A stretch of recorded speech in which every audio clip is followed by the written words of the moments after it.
साची प्रीत हमारी, साची प्रीत हमारी, साची प्रीत हमारी, साची प्रीत हमारी, तुमसे जोड़ी सब सन तोड़ी, साची प्रीत हमारी। प्रभु तुमसे जोड़ी, जब आपसे प्रीत जोड़ ली तो अब कौन हमारा अपना, आप ही तो हमारे सब कुछ हैं। तुमसे जोड़ी सब सन तोड़ी, साची प्रीत हमारी, साची प्रीत हमारी। जो तुम चंद्र हो तो हम चकोरी, जो तुम दीपक तो हम बाती, जो तुम तीरथ तो हम बासी, साची प्रीत हमारी, साची प्रीत हमारी, साची प्रीत हमारी। तुम सन जोड़ी सब संग तोड़ी, साची प्रीत हमारी, साची प्रीत हमारी। विगत दिवस आपने YouTube के माध्यम से सुना कि सुनैना जी ने महारानी कैकेयी की करनी को ब्रह्मा जी के बहाने से व्यंग पूर्वक कहा। उसे सुनकर सुमित्रा जी ने तो विधाता पर ही सारी बात कही, लेकिन धन्य कौशल्या जी, उन्होंने कैकेयी को बिल्कुल निर्दोष बताया और राम वनवास को अपने कर्मों का फल बताया और कहा, राम सीता और लक्ष्मण वन चले गए, मुझे इसका कोई विशेष सोच नहीं है। हमें तो सबसे अधिक सोच है अपने भारत का। लखन राम सिय जाहु वन, भल परिणाम न पोच। फिर सोच किसका है कौशल्या जी को? गहवर हिय कहे कौशला, मोहि भरत कर सोच, मोहि भरत कर सोच। धन्य कौशल्या माँ,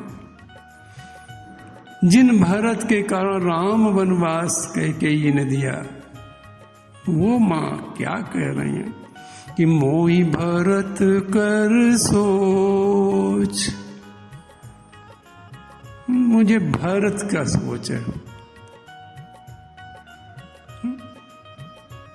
कौशल्या जी कह रही हैं कि भारत में 7 उत्तम लक्षण हैं जो 7 समुद्र के समान है, 7 सागर के समान है। उन सागरों को, उन 7 सागरों का कौशल्या जी वर्णन कर रही हैं कि भरत कैसे हैं, जिनका हमें सोच है, भरत जो हमको बहुत प्रिय है, वो कैसे हैं कि भरतशील। आप लोग गिना है भारत में 7 सागर। पहला सागर शील का सागर, भरतशील। फिर गुण विनय बड़ाई, भायप भगति भरोस भलाई। ये 7 सागर हैं भारत में। ये 7 लोग तो उत्तम लक्षण है जिनका कौशल्या जी वर्णन कर रहे हैं, जिनके कारण कौशल्या जी भारत को बहुत अधिक स्नेह करती हैं कि भरतशील गुण विनय बड़ाई, भायप भगति भरोस भलाई। कहत सारदऊ करमति हीचे, सागर जाई किसी पूलीचे। कौशल्या जी कहती हैं जैसे समुद्र का अंत नहीं, वैसे भारत के गुणों का अनंत नहीं। भारत के गुणों का अंत नहीं, वो अनंत गुण है। भारत के गुण अनंत हैं। सुनैना जी सुन रही हैं भारत की महिमा को। कौशल्या जी कहती हैं जैसे सागर की था नहीं कोई पा सकता है, वैसे ये बहन भारत के गुणों की कोई था नहीं पा सकता है। समुद्र के सारे सीप मिलकर भी यदि चाहें कि हम सागर के जल को बाहर फेंक दें, कभी नहीं फेंक सकते, कभी नहीं ऐसा हो सकता है। इसी प्रकार अगर भारत के गुणों का वर्णन सरस्वती जी, देखो सरस्वती जी सबसे अधिक बोलने वाली हैं, तो वो सरस्वती जी जो बहुत बोलने वाली हैं, वे भी यदि चाहें कि भारत के गुणों का वर्णन कर लें, नहीं कर सकती, उनमें भी सामर्थ्य नहीं है। तो कौशल्या जी कहती सुनैना जी से, हे बहन, जब सरस्वती जी नहीं कर सकती तो मैं भारत के गुणों का वर्णन कैसे कर सकती हूं। सुनैना जी ने जब ये बात सुनी तो सुनैना जी ने देखा कि कौशल्या जी में भारत के प्रति अपार प्रेम है, और सुनैना जी ने माता कौशल्या के चरण पकड़ लिए, कहा धन्य हो, राम की माता कहलाने लायक हो, धन्य हो तुम। और चरण पकड़कर फिर उनसे कहा कि यदि आपकी आज्ञा हो तो मैं अपनी बेटी को अपने डेरे में कुछ समय के लिए ले जाऊं। वहाँ अन्य रानियां भी हैं, जनकपुर की और स्त्रियां भी हैं, सब दर्शन कर लेंगे।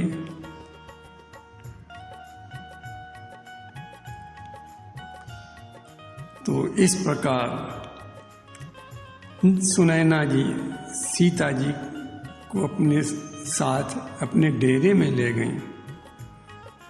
जनक जी ने जब अपनी पुत्री सीता को देखा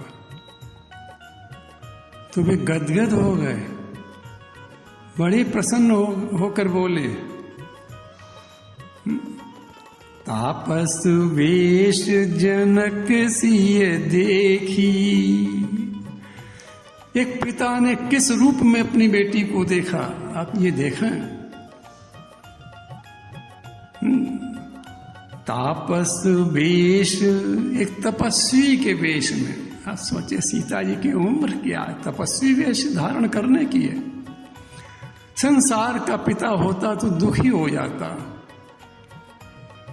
न जाने कितनी बातें ससुराल वालों से कहता, लेकिन धन है जनक जी, तपस्वी वेश में भी देखकर अति प्रसन्न हो रहे हैं।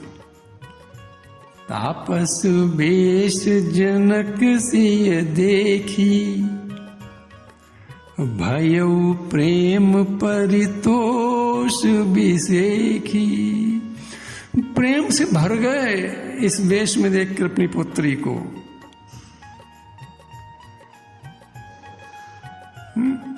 जबकि सोचो कि जब जनक जी ने अपनी बेटी सीता को विदा किया तो श्रृंगार मूर्ति के रूप में विदा किया था। साक्षात श्रृंगार था, श्रृंगार से ओतप्रोत थी, बस अच्छे वस्त्रों से सुसज्जित थी माता सीता, यानी जनक जी की बेटी सीता। पर आज जब एक पिता अपनी बेटी को तपस्वी वेश में देख रहा है तो दुखी नहीं हो रहा है। संसार के पिता के समान, संसार के पिताओं के समान जनक जी दुखी नहीं हो रहे हैं, बल्कि प्रसन्न हो रहे हैं। तुलसीदास जी क्या लिखते हैं कि तापस वेश जनक सिय देखी। अब क्या हुआ, जनक जी की प्रसन्नता का वर्णन तुलसीदास जी करते हैं कि भयउ प्रेम परितोष विसेखी। प्रेम में भर गए, प्रसन्नता में भर गए। जनक जी के साथ जो मंत्री गए थे, उन्होंने जब जनक जी की ये दशा देखी, ये प्रेम में गदगद हैं, तो वे हाथ जोड़कर कहे, पूछने लगे कि महाराज, जिस समय आपने बेटी सीता की विदा की थी, तब तो आप रो रो कर बड़े दुखी हो रहे थे। मिटी महामर्याद ज्ञान की। ज्ञानी रोता नहीं कभी, लेकिन उस समय ज्ञान की मर्यादा ही आपकी समाप्त हो गई थी। आप रो रहे थे सीता जी की विदाई के समय, जबकि सीता जी अथाह संपत्ति वाले घर, महाराज दशरथ के यहाँ अथाह संपत्ति, सुख की सागर बह रहा था, क्योंकि वहां तो राम आनंद सागर था, और इसलिए सुख के अथाह सागर के वाले घर में सीता जा रही थी। तो उस समय तो आप रो रहे थे, और जब इस समय तपस्वी वेश में सीता जी को देख रहे हैं तो आपको दुख नहीं हो रहा है। इस समय आप प्रसन्न हो रहे हैं। तो मंत्रियों ने कहा, है राजन, हे महाराज, ये कैसी अनोखी बात है, कैसी विरोधाभास वाली बात है। इसका क्या कारण है? दुखी तो आज आपको होना चाहिए सीता जी के तपस्वी वेश को। हम लोग देखकर दुखी हो रहे हैं, आप प्रसन्न हो रहे हैं।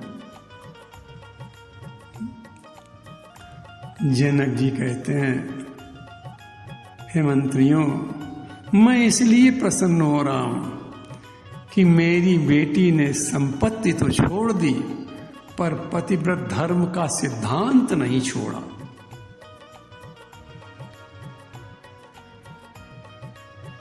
संपत्ति छोड़ना उचित समझा, लेकिन पतिव्रत धर्म के सिद्धांत का पूर्ण रूप से पालन कर रही मेरी बेटी, इसलिए मैं बहुत प्रसन्न हूं।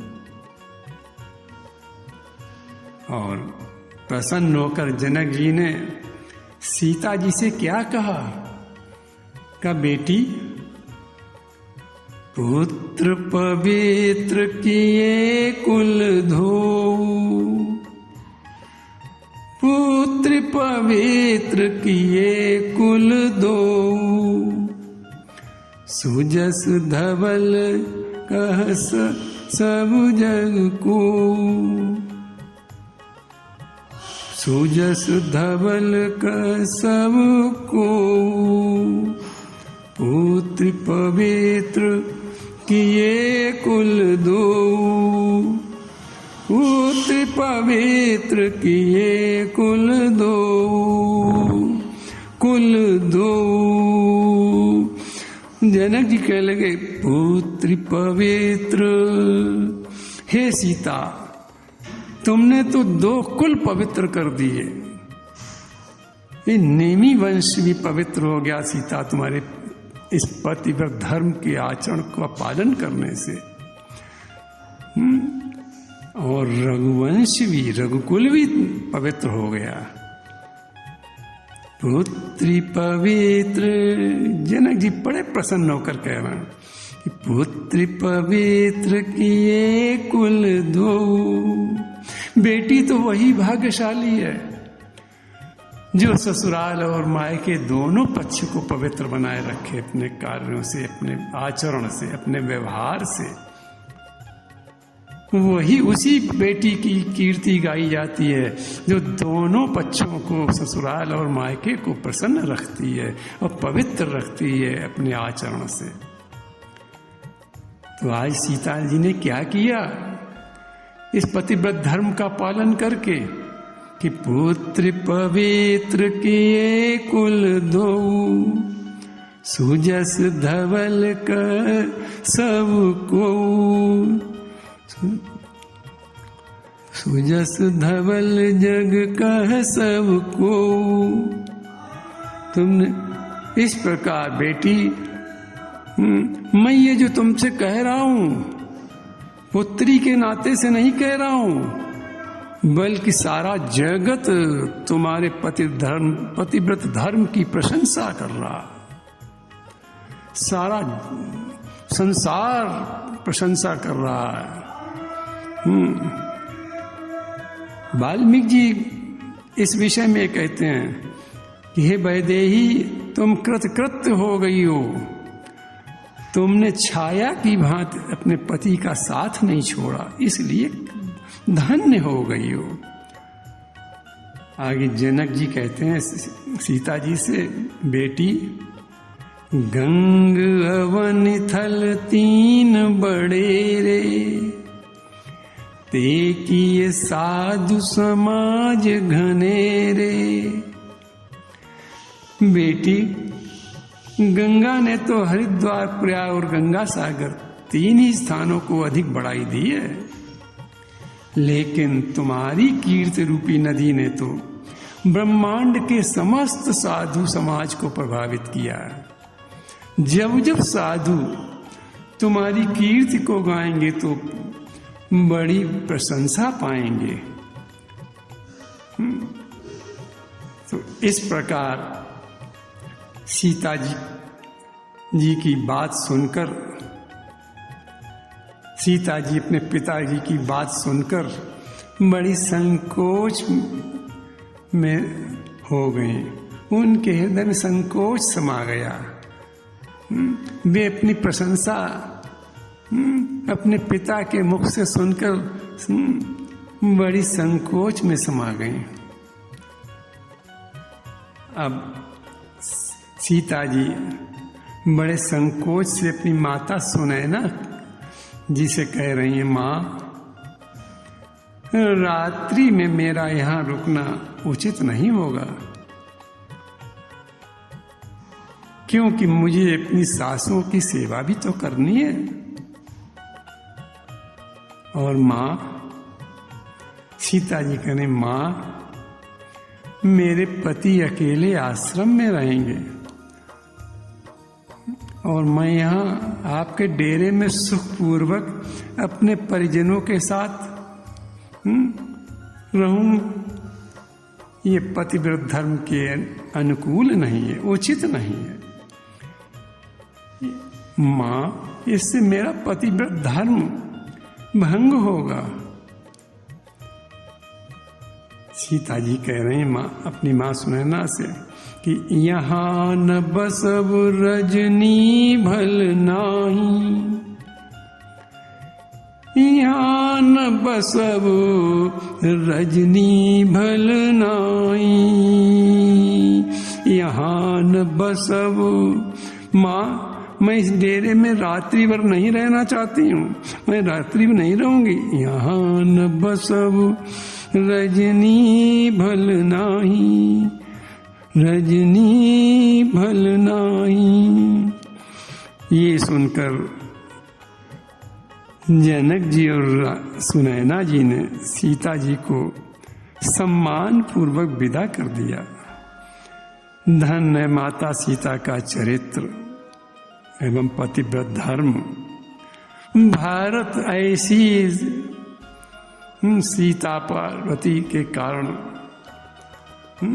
आज धन्य कहा जाता है कि कैसा पतिव्रत धर्म का ये देश है, जहां अनेकों कष्ट सहकर इन माताओं ने पतिव्रत धर्म को नहीं छोड़ा। तो इसलिए धन्य माता सीता का चरित्र और पतिव्रत धर्म। इस पतिव्रत धर्म की शिक्षा देते हुए संत कहते हैं कि आप लोग ध्यान से सुने कि संत पतिव्रत धर्म के विषय में क्या कहते हैं माताओं के लिए, कि पति अपने पति की गूदड़ी, गूदड़ी कहते हैं वस्त्र आदि को, अपने पति की गूदड़ी ओढ़े होए निशंक, लेकिन पर पुरुष की गूदड़ी ओढ़त लगे कलंक। कितनी गजब की शिक्षा है, कितनी सार गर्वित शिक्षा है माताओं के लिए, कितना चरित्र उच्च बनाने वाली शिक्षा है संतों की, कि हम अपना पति जैसा भी वस्त्र लाए बड़े प्रेम से उसे स्वीकार करो, लेकिन परपुरुष कितना कीमती वस्त्र आदि दे कभी मत स्वीकार करो, कभी मत स्वीकार करो। ये यदि माताओं, संत कहते माताओं, यदि तुमने लालच में स्वीकार कर लिया तो कलंक लगे बिना रह नहीं सकता है, पतिव्रत धर्म भंग हो जाएगा। तो इसलिए संत समझाते हैं कि अपने पति की गूदड़ी ओढ़े होए निशंक, पर पुरुष की गूदड़ी ओढ़त लगे कलंक। श्री सीता जी के चरित्र के माध्यम से संसार की स्त्रियों को संत शिक्षा देते हैं कि अपना पति जैसा भी हो, जिस प्रकार का हो, जैसा भी वस्त्र लाए वो स्वीकार, सहर्ष स्वीकार करो तो यश मिलेगा। इस प्रकार इस प्रसंग द्वारा संतों ने बहुत अच्छी बात माताओं के लिए कही है कि अपने पति की गूदड़ी ओढ़े। ध्यान रखने की बात है माताओं, गांठ बांधने की बात है बेटियों। अपने पति की गूदड़ी ओढ़े होए निशंक। सीता जी का चरित्र यही शिक्षा देता है कि अपने पति की गूदड़ी ओढ़े होए निशंक, पर पुरुष की गूदड़ी उड़त लगे कलंक, उड़त लगे कलंक। अब यहीं से आज का सीता जी का चरित्र का प्रसंग विश्राम होता है। प्रभु के चरणन में सदा पुनि पुनि करूं प्रणाम, यही कहूं भूलूं नहीं मेरे